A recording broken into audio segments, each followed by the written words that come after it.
looks like it's time to get a new Rubik's Cube.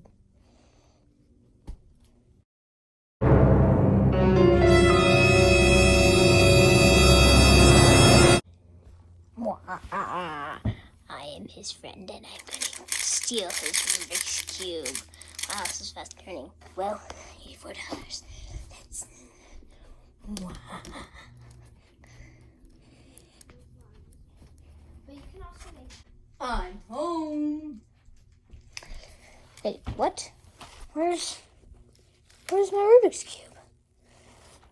I'm gonna text my friend. Bad news.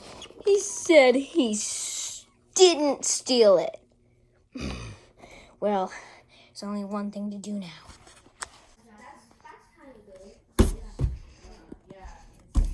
What? Where is he? I tried to find him. Dang. Guess he's getting away with it this time. My Rubik's Cube! Yes! Now I gotta get these home. Feels good to be home. I hope you guys enjoyed my POV. Your friend stole your Rubik's Cube. Yeah, it's annoying. I haven't even been through it, but that would be annoying. Especially if it's $84. Bye!